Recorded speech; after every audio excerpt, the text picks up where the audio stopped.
If you've been feeling overwhelmed lately, like your emotions are running the show, like you're stuck in loops of anxiety, frustration, or overthinking.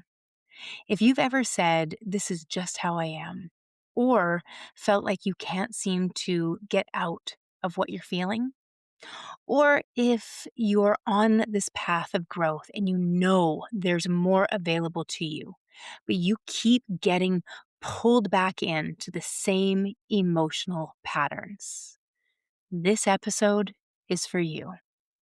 Because today we're going to go to the root of something that keeps people stuck, and most don't even realize they're doing it. Hello, and welcome to the Aligned Human Project podcast, where consciousness meets creation and alignment becomes a way of life. I'm your host, Dawn Elgin, contrarian soul guide and founder of Practical Spiritualism. And today we're diving into something foundational. You are not your emotions. And the moment you truly understand that, not just intellectually, but experientially, your entire life begins to shift. Welcome to the Aligned Human Project podcast, where consciousness meets creation and hustle gives way to harmony. I'm Dawn Elgin, contrarian soul guide, spiritual CEO, and founder of Practical Spiritualism. This is a space where we explore what it truly means to be human, aligned, awakened, and in flow with the field of life itself. Together, we'll bridge science and spirit, energy and embodiment, purpose and prosperity, so you can remember who you are beneath the programming and reclaim the power to create in full alignment with your soul. Because the next evolution of humanity isn't out there, it's in here. This is the Aligned Human Project. Before we begin, pause. Not mentally, physically. Feel your body for a moment and just notice. What are you feeling right now? Don't label it quickly, just sense it. Now ask yourself, is that me? Or is that something moving through me? Because that distinction is the difference between suffering and freedom. And most people have never been taught how to see it. So let's start at that root. We were taught how to name emotions, but not how to relate to them. We were taught to express them, suppress them, manage them, but not witness them. So we grew up saying things like, I am anxious, I am overwhelmed, I am angry. And that language seems harmless, but it does something very specific neurologically and psychologically. It fuses identity with experience. In neuroscience, this is tied to self-referential processing. The brain has a network, often called the default mode network, DMN, that constructs your sense of self. And when you say, I am anxious, the brain encodes that emotion into identity. It's no longer a passing state. It becomes self-definition. And what the brain identifies as self, it tries to maintain. That's the mechanism. You see, we often say, I am, unconsciously. What do I mean by that? Unconscious means habitual. We are not consciously aware. We're not paying attention to what really comes out of our mouth and making sure that we mean what we say. We're moving fast. We're in a fast world. We're at this point where pausing for 1 second, even while recording a podcast or a YouTube, we're suggested to cut out even a breath. That's crazy. It's not even enough time to process the information. So what happens is we unconsciously say things like, I am. And this is how identity language starts to reinforce our patterns. And what do I mean by that? Well, even things such as the identity we have to injuries. Myself, I'll use. So when I was first in two car accidents, 6 days apart, just over 8 years ago, 8.5 years ago now, I began the identity of I have a brain injury. I am a person with a brain injury. So now I've got this identity. And if this anchors, how can I possibly heal?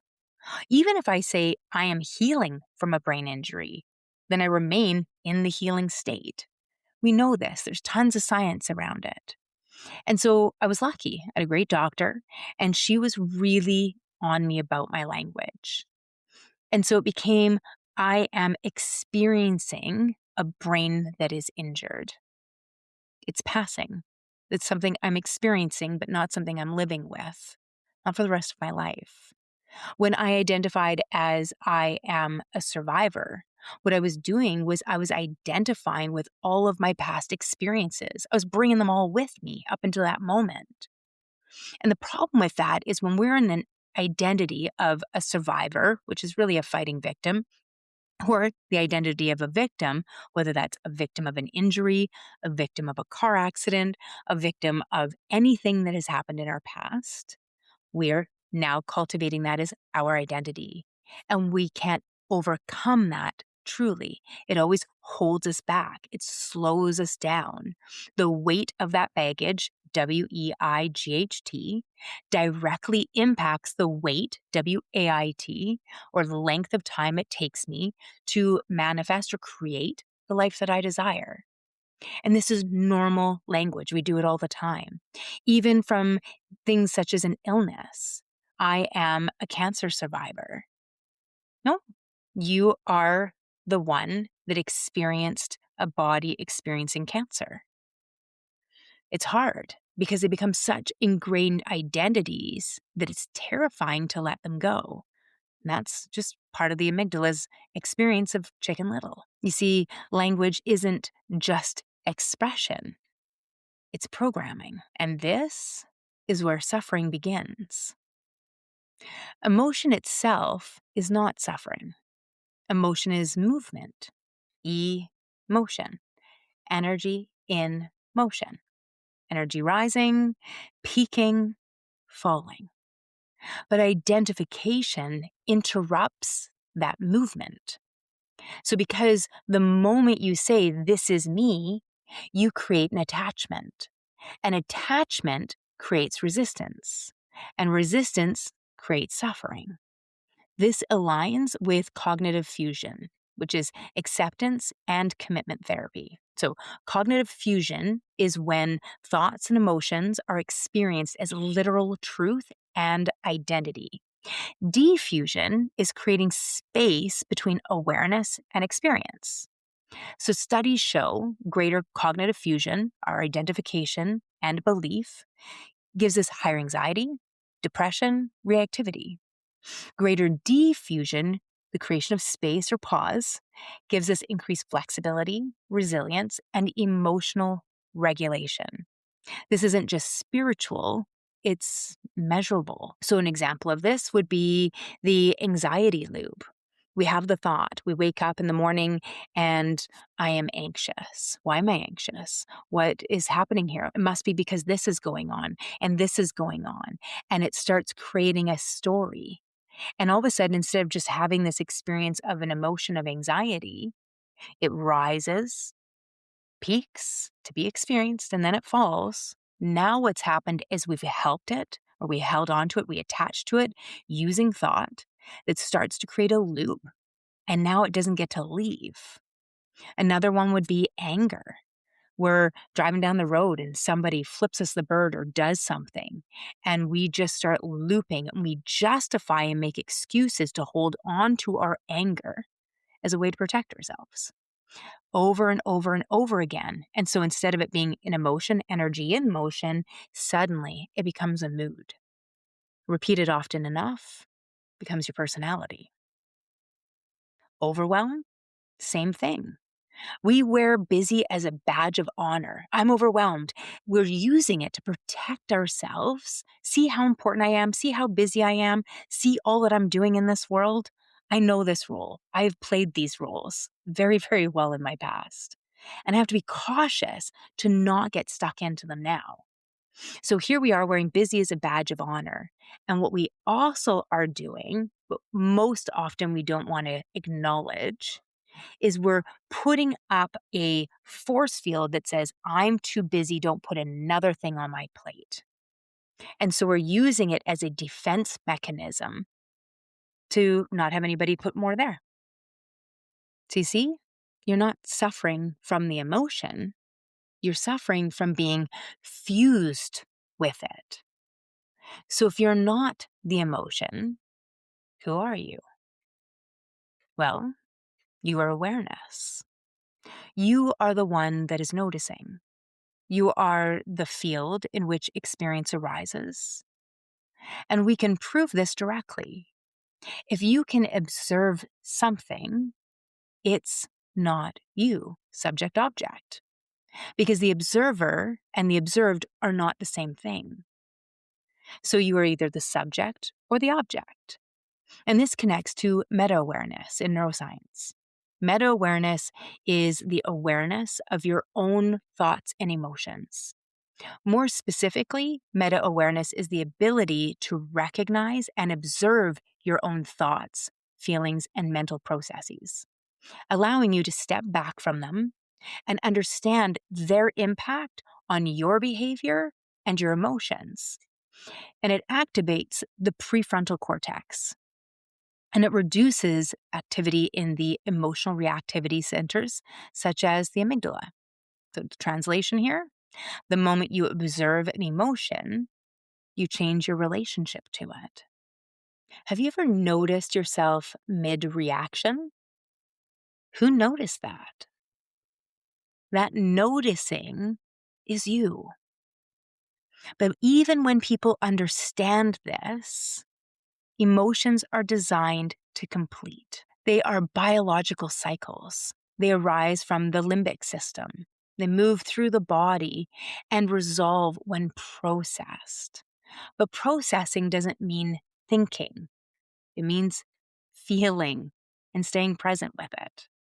Emotions typically move through the body in 60 to 90 seconds when not resisted. This is Dr. Jill Bolte Taylor's research. But most people interrupt the cycle and they restart it with a thought loop, and they loop it with a story. So instead of 90 seconds, it becomes hours or days or years. What do I mean by years? Something happens to us and we become bitter. We resent the experience. And 5 years, 10 years, 20 years goes down the road.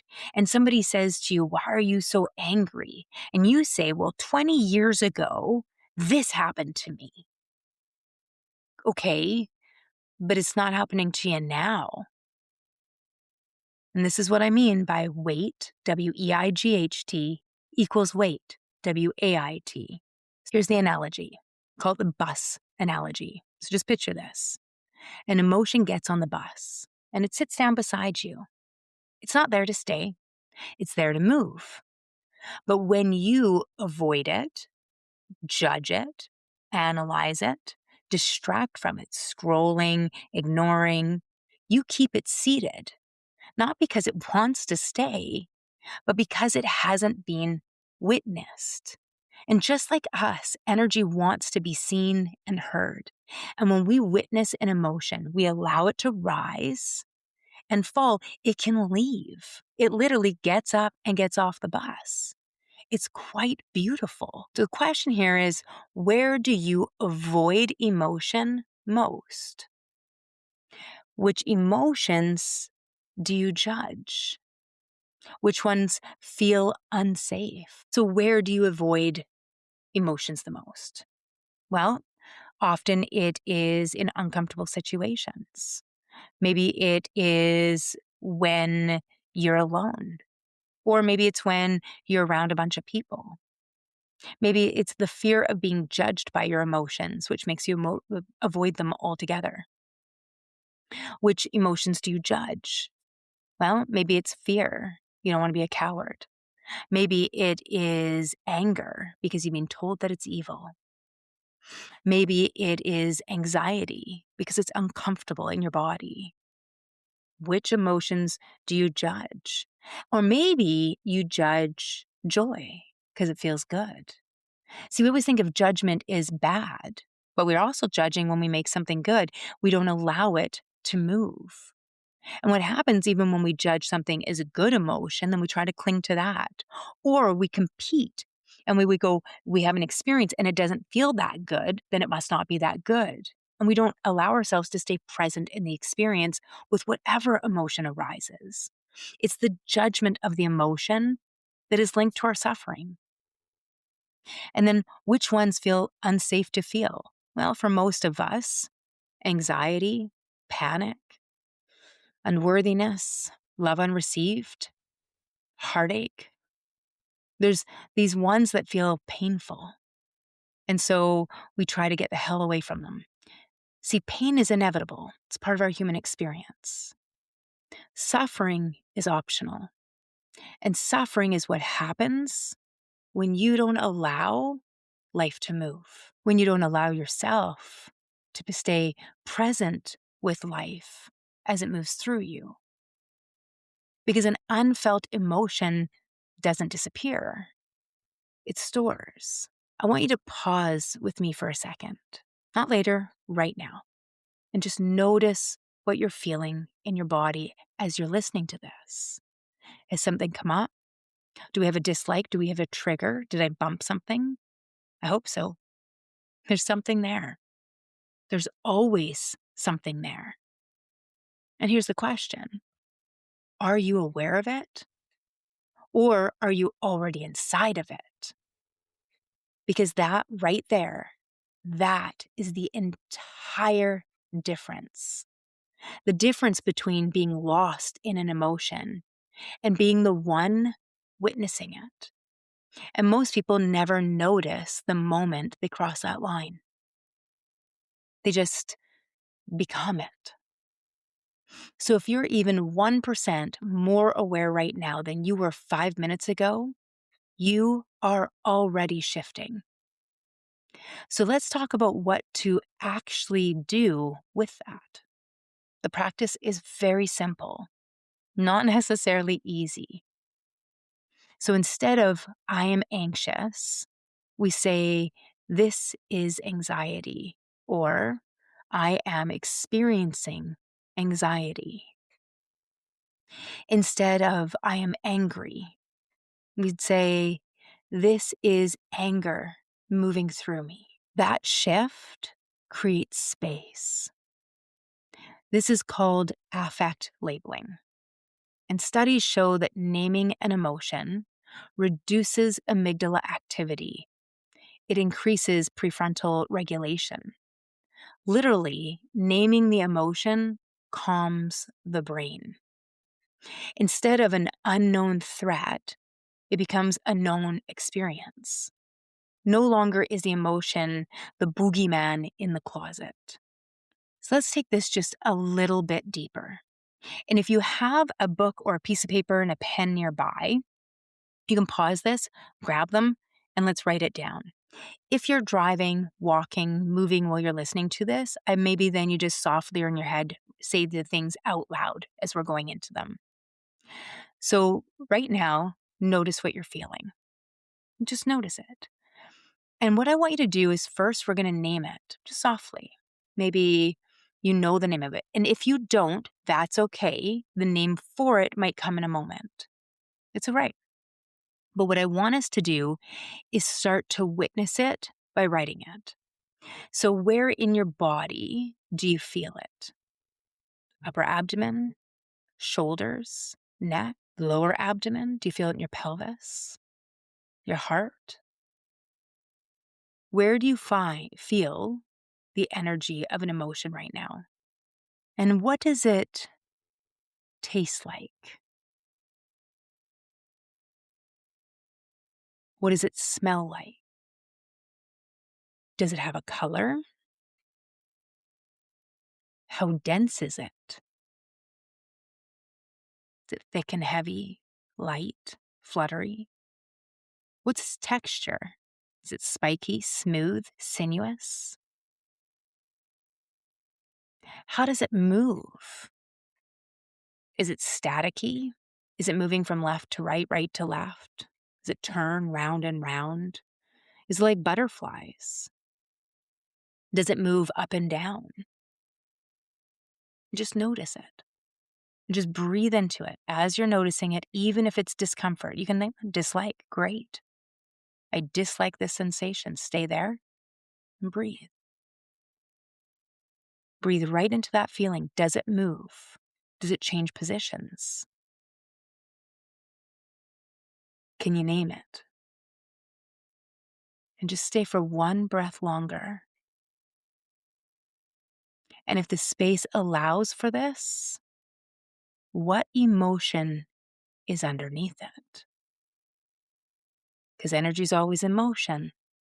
So when one leaves, another arrives. It's a busy bus. What's there? You see, space is what allows movement.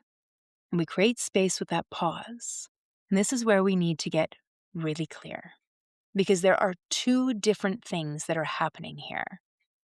One, there is you, the witness, awareness, pure consciousness, the one aware, the one witnessing.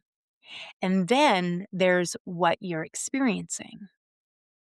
In the work I teach, we call this field and form.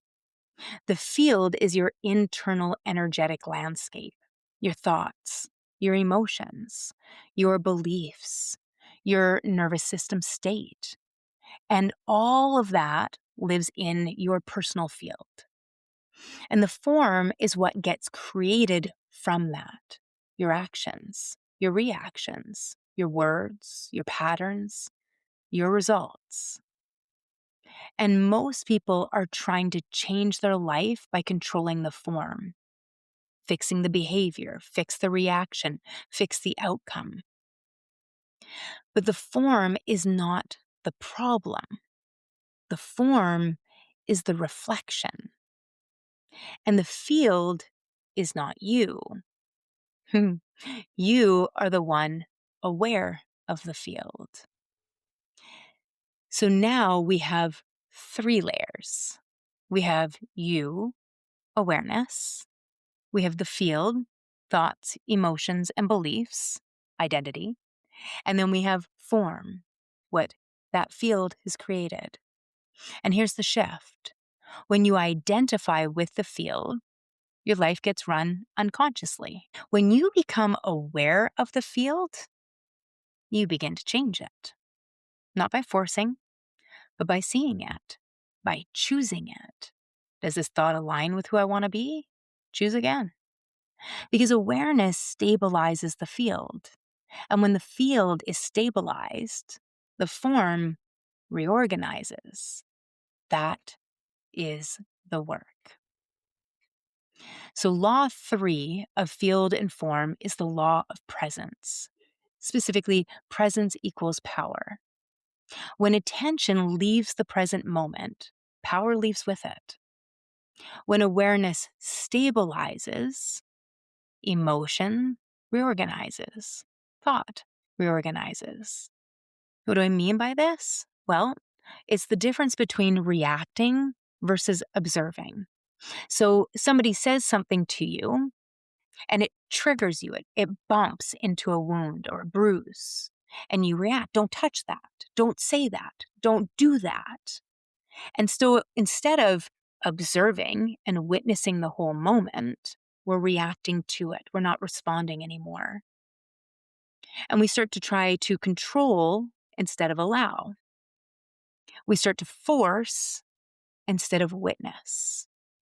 We see the problems in our world right now. Instead of us each working on healing those wounds, we spend a lot of time trying to force and control people to act in a certain way that doesn't bump into them, which just means we stay locked in the past. Whereas when we allow, we recognize people are being themselves and we have calm conversations and ask more questions and get curious, We get into a state of allowance. We start to witness the world around us and its beauty. Instead of trying to force and control an outcome, we move towards flow. The key here is you don't fix the form, you stabilize the field. So, what does this look like in real life? Okay, so this week, pause when emotion arises. Just notice it, name it, stay with it, even 10% longer than usual. That's the practice. Take a couple breaths before you pick up your phone and scroll. This can look like doing it during conflict. While scrolling itself, can you just pause and feel in? Or when we're feeling overwhelmed? That pause is sovereignty. And this is where everything shifts. You don't need to become someone new. You need to stop identifying with what you are not. You are not your anxiety. You're not your anger. You're not your overwhelm. Those are experiences moving through you. And the moment you stop calling them me, you create space. And in that space, everything changes. Because suffering isn't coming from the emotion itself. It's coming from the moment you become it. From the moment you judge it as good or bad, right or wrong. And freedom doesn't come from controlling your emotions. It comes from no longer being defined by them, from sitting with them without collapsing into them. You are not here to be fixed. You are here to remember yourself. The part of you that is steady, aware, untouched by every passing state. And if you feel how powerful this is the work we do inside Align Your Life and inside the Aligned Human Project. Learning how to live from awareness instead of reaction. Learning how to regulate your field so your life is no longer being run by unconscious patterns. The links to these are in the show notes if you feel called. Alignment isn't something you achieve. It's something you return to. You are the witness. You shape the field, and the field shapes your life. You are not here to fix yourself. You are here to remember yourself. Because when you align with your truth, everything else begins to align with you. If this episode sparked something inside you, hit follow or subscribe and share it with someone walking their own path of awakening. And if you're ready to go deeper, you'll find free resources, programs, and community spaces waiting for you at practicalspiritualismco.com. Remember, alignment isn't a place you reach. It's a practice you live. So keep pausing, keep feeling, keep aligning. You are the field.